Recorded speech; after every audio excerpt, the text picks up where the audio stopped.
After my 8-year-old daughter got carsick, my parents kicked her out of the car and abandoned her on an empty road because she was ruining the fun for the other grandchildren. I didn't shout. I took action. 2 hours later, their lives started falling apart. The phone rang in the middle of my workday. Mom's name flashed on the screen. I almost didn't answer. She usually calls to ask about passwords she's forgotten or to tell me about another fundraiser she wants me to contribute to, but I picked up. Her voice was brisk, almost cheerful. "Denise, you'll need to come and collect Ruby." She got sick in the car. We've left her by a safe spot on the road. It's close, just 15 minutes from you, I think. I froze. "I'm sorry, what?" "She was ill," Mom said, like she was reporting the weather. "We couldn't risk the other kids catching it. And we've got a flight. We couldn't wait. You can be there quickly." For a second, I thought I'd misheard. "You left my daughter on the road?" "She's fine," Dad chimed in from the background, his voice muffled but firm. "Don't overreact." We dropped her where there are people around overreact. Right. Because when your 8-year-old vomits in the car, the reasonable response is to dump her on the roadside like unwanted luggage. Spoiler, there weren't any people. Not that it would make it better. They texted me a pin drop and hung up, just like that. I grabbed my keys and ran. Traffic crawled. My hands clenched the wheel so tight my knuckles whitened. My parents' words kept circling in my head. "She's fine. Don't overreact." They had always been good at that, making cruelty sound practical. When I pulled up to the spot, my heart lodged in my throat. There she was, my little girl, standing alone, clutching her backpack to her chest like a shield, eyes red from crying. The road was empty, the air heavy, and the space around her felt like a punishment. She looked so small against the bleak stretch of asphalt. The moment she saw me, her face crumpled. She ran to the car, stumbling, and collapsed into my arms. "Mom!" Her whole body shook. I held her as tightly as I could. "I'm here." "You're safe now." The tears came in waves. Her words tangled with hiccups. "They said I couldn't come. They said I was too sick. But I wasn't. She swallowed hard. "I just got dizzy in the car." I leaned back to look at her. Her cheeks were streaked, her hands trembling. "You got carsick?"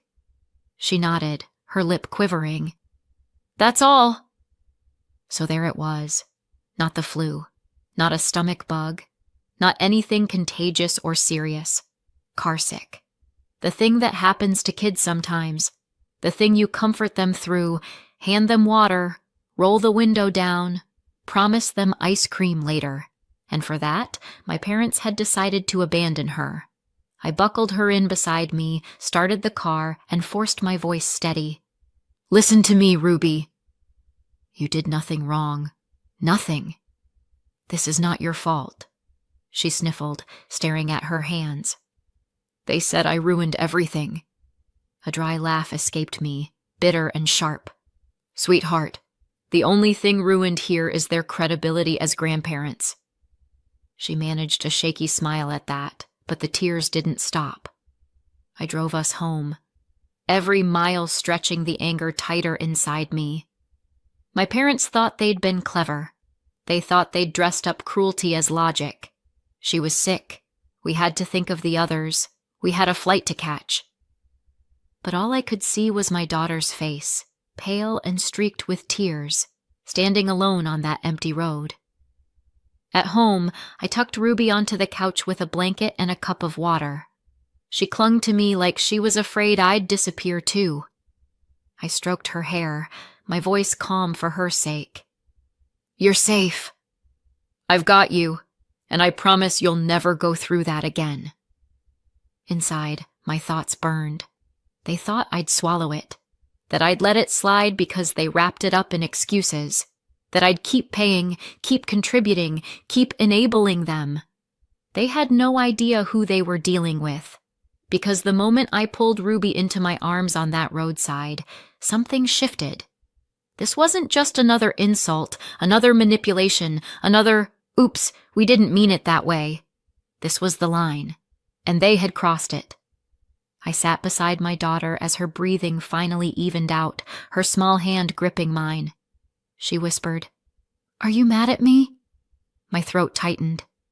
"No, sweetheart. I'm mad at them, and they're about to regret it." She drifted into sleep, her chest rising and falling softly, while I stared at the ceiling, every nerve in my body alive with resolve. They thought abandoning Ruby was practical. I knew it was unforgivable. And soon, their lives would start to unravel. If you want to understand why I snapped, you need the whole story. This didn't come out of nowhere. My parents didn't suddenly turn into people who thought dumping an 8-year-old by the side of the road was reasonable. No. That kind of thinking has roots, and I've been tripping over those roots my entire life. I grew up the afterthought. My brother, 2 years older, was the favorite. Not in a way you could point to in court, not in a way that would make for a neat headline. It was quieter than that, subtler, the kind of favoritism you can almost convince yourself you imagined. Almost. When I was 11, they booked a family holiday to Florida. Disney, beaches, the works. The same week I had my regional school competition. I'd told them about it months in advance, circled the date on the calendar. They went anyway. "Oh no," Mom said later, tilting her head in mock concern. "You must have written it down wrong." I hadn't. They came home with bags of souvenirs, endless stories, and this sing-song refrain. "What a shame you weren't there." Like they'd tripped and accidentally bought tickets, boarded a plane, and stayed gone for 2 weeks. That refrain followed me for years. Every time something was planned when I couldn't go, "What a shame you weren't there," delivered with a smile, dripping with false innocence. I learned early. My presence was optional. My absence was convenient. Fast forward. I decided if I couldn't be wanted, I'd at least be indispensable. I threw myself into school, then into work, clawing for independence. I landed in fintech. Glamorous only if you find spreadsheets glamorous, but stable. And yes, it pays well. My husband does okay too. Together, we're comfortable. And in my family, comfortable is code for you get the biggest bill. We have this so-called system. Everyone contributes what they can. Nice on paper. In practice, it means if you earn less, you chip in less, and if you earn more, you shoulder more, which would be fine, if more didn't eventually mean everything. Family vacations? I'd end up paying $1,500 to $2,000, while others tossed in $200, maybe $500 if they were feeling generous. The emergency fund? A noble idea, supposedly for true crises. I put in $600 a month. My brother, the golden child, about $150. Guess whose money covered Mom and Dad's emergency mortgage shortfall last spring? Or their car insurance? Or Dad's new glasses? Spoiler, not him. And sometimes I wouldn't even know until the money was gone. One text in the group chat. We had to use the fund. Hope that's okay. As if I had a choice. It wasn't just money. I co-signed their mortgage, co-signed their car lease, supposedly just helping them get a better rate. But we all knew what it meant. If they slipped, the bank would come for me. They'd wrapped chains around my credit score and called it family duty. And yet, I went along with it. Why? Because I wanted Ruby to have what I never had. Cousins, grandparents, family vacations, memories that didn't start with, "What a shame you weren't there." So I bought peace. I bought belonging for my daughter, even if I never got it myself. Which brings me to the trip. This wasn't just any trip. It was Orlando. Roller coasters, parades, the kind of commercials that make kids bounce on the couch chanting, When can we go? When can we go? Ruby had been begging for over a year. Every time she saw her cousins, she asked, "Are we going yet?" When the invitation came, timed, of course, for one of my busiest weeks at work, I almost said no. The pattern was too familiar. But Ruby's face when she heard the destination, she lit up like Christmas morning. So I caved. I thought, they're her grandparents.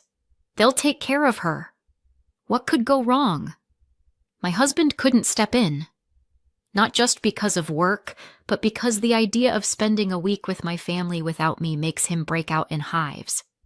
So Ruby went without us, clutching her new backpack, grinning from ear to ear. And me? I footed the bill. $850 for Ruby's airfare, hotel share, and park ticket. Another $1,200 toward group costs, because, of course, I make more. $2,050 in total. More than double what anyone else gave. I told myself it was worth it. This was Ruby's chance to have the trip she'd been dreaming about. But deep down, I knew I was repeating history. I'd paid for the privilege of being excluded. Looking back, I can't believe how naive I was. I thought throwing money at them would buy safety, inclusion, love. Instead, it bought my daughter a place on the side of an empty road, crying into her backpack while her grandparents called it practical. They didn't know it yet, but the cracks in their perfect little world had already begun. Ruby asked me again the next night. She was curled up on the couch with her sketchbook, doodling half-heartedly, her lines shaky. She didn't look up when she whispered it. "Mom, did I really ruin it for everyone?" It was the second time. She'd already asked once, and I'd told her no, it wasn't her fault. But here it was again. The same question, raw and jagged. That's how deep they'd cut her. I put the sketchbook aside and crouched in front of her. "Sweetheart," I said, steady, "you didn't ruin anything." They did, and they're going to regret it. Her eyes filled, but she blinked hard and nodded. And for the first time since that roadside, I felt something hard and certain lock into place inside me. They thought I'd swallow it. They thought I'd stay quiet, keep paying, keep enabling. No! This ends now. The first thing I did was sit down and cut every single tie. Click. Cancel recurring transfer to the emergency fund. Goodbye $600 a month. Then the group trip contributions, always padded with my extra. Canceled. Mortgage. Car lease. The noose they'd tied around my neck years ago, dressed up as helping us get a better rate. I called the bank, then the lease company. Calm voice, steady tone. Told them I wanted out, that I would no longer guarantee my parents' debts. Of course, they didn't rip up the contracts that second. That's not how it works. But the accounts went under review, and I knew what that meant. Their sweet little fixed-rate deals wouldn't last. Variable rates would come. Higher payments, more pressure. Not today, but soon. And for once, the squeeze would be on them, not me. Then I sent my parents a message. I pulled out the receipts. $850 for Ruby's airfare, hotel share, and park ticket.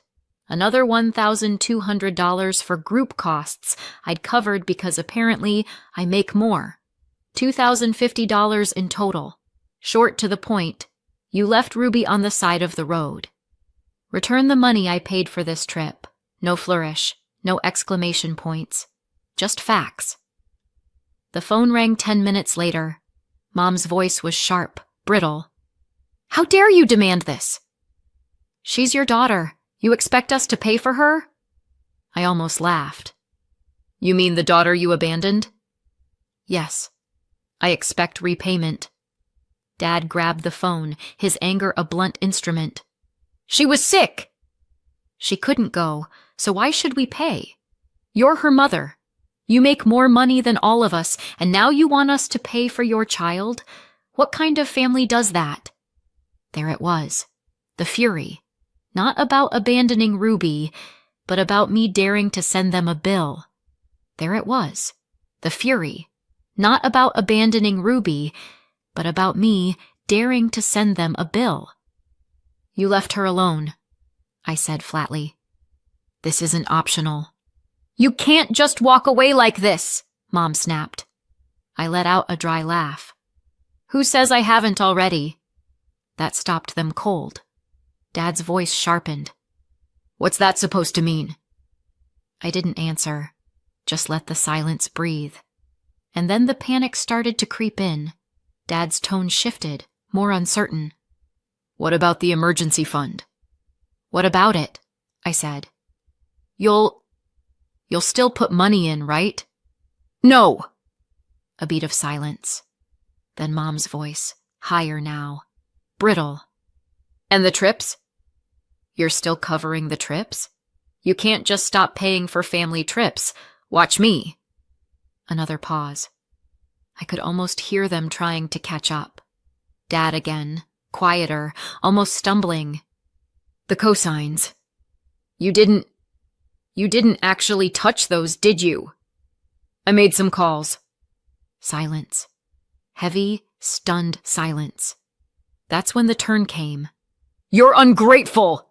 Dad shouted, desperate now. "We raised you. We sacrificed for you. You owe us the guilt card." Their ace of spades. I almost smiled. "I've been paying that so-called debt my entire adulthood. Thousands into your trips, hundreds every month into your fund. I co-signed your house, your car. I was your safety net. I let the words hang, let them sink in. And I just cut the cord." Nothing. For once in my life, they had no words. When I set the phone down, my hands weren't trembling. My chest wasn't tight. It felt like I'd finally put down a weight I'd been carrying since childhood, one I never should have been handed in the first place. The room was quiet, just the hum of the fridge and the faint scratch of Ruby's pencil from the couch. She looked up when I walked back in, her eyes wide. "Was that them?" she asked. "Yeah," I said. "They're not happy." Her little shoulders curled inward. "Are they still mad at me?" I crouched until we were eye to eye. "No," I said, calm and certain. "They're mad at me. And that's exactly how it should be." Something in her face softened. A tiny smile, fragile but real, tugged at the corner of her mouth. I knew the storm hadn't passed.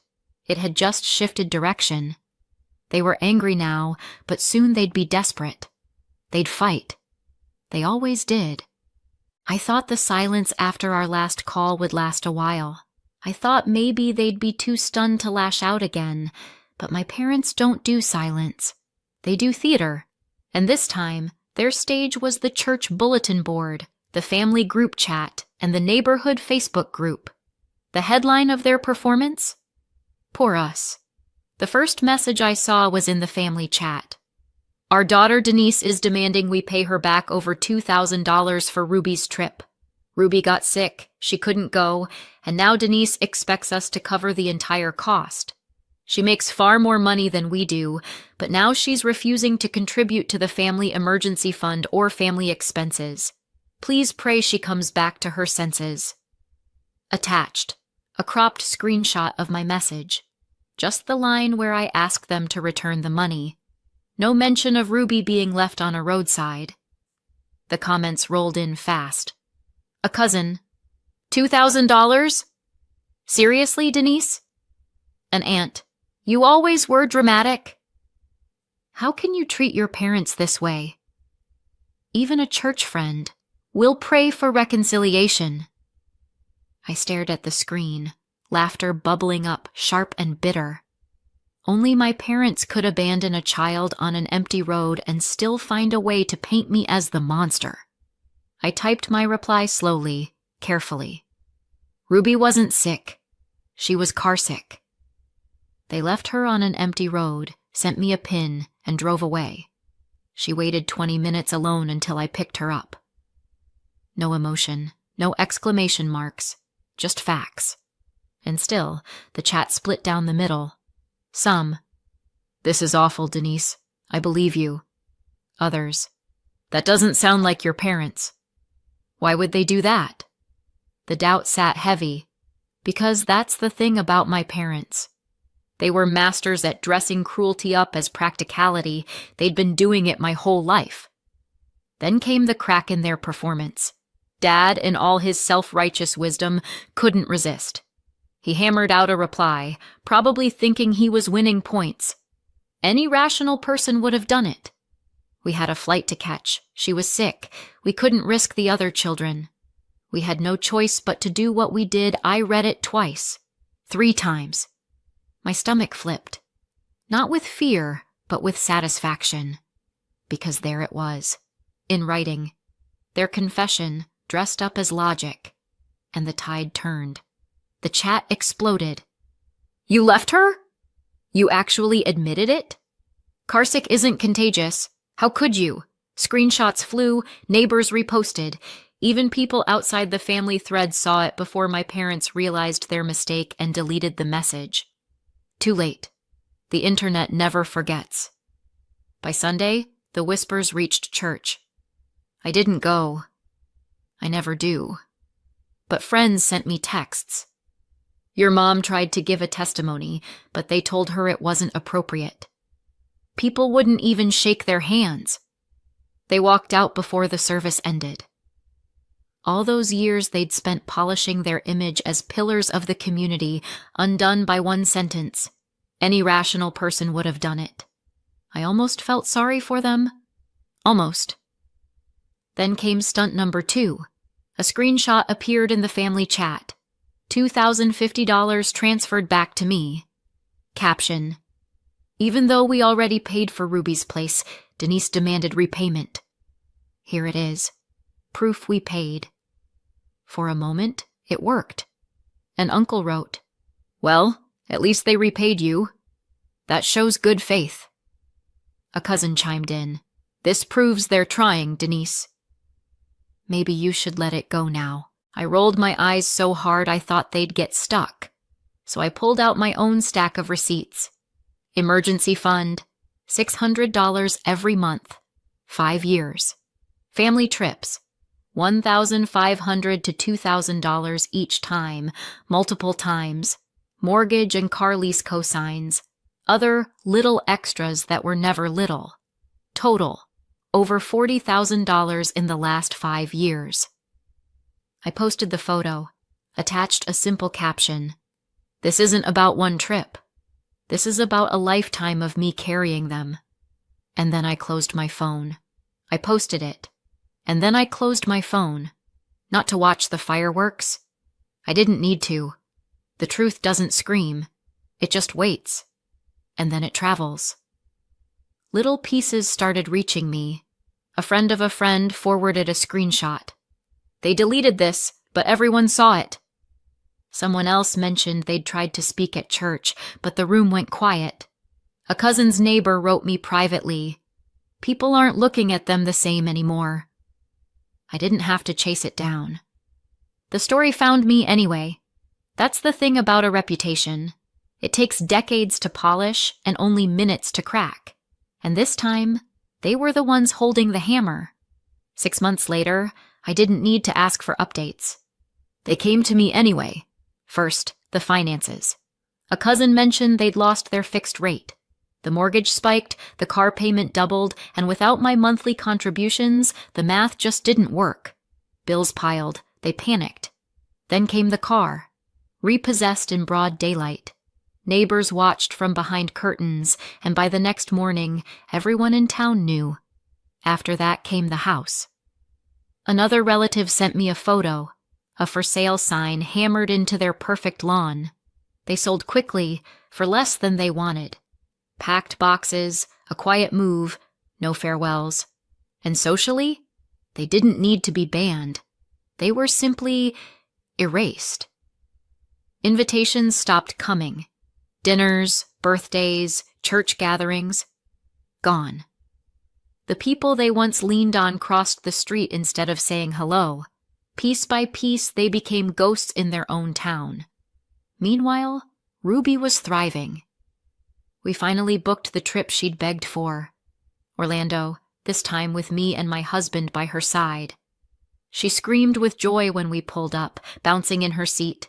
Watching her laugh as we walked through the gates, I thought, every dollar I once wasted on them now builds her joy instead. Her laughter was the sound of freedom, but the real surprise came later. I'd heard whispers early on, relatives hinting that my parents were leaning harder on my brother now. With me gone, they assumed he'd step in. They expected him to open his wallet, rescue them, carry the load. But when the requests started, he didn't pay. And when the gossip spread, he didn't defend them. Because money wasn't the only problem anymore. They weren't just struggling, they were outcasts. And he wasn't about to tie himself to sinking ships. So the golden child, the son they built their whole world around, quietly cut the cord too. No support, no defense, no visits, nothing. It wasn't loyalty that guided him. It was self-preservation. And just like that, the parents who once bragged about their perfect son were left with no one. Not their church, not their friends, not even him. Just silence. So what do you think? Did I go too far? Or not far enough? Let me know in the comments. And don't forget to subscribe for more.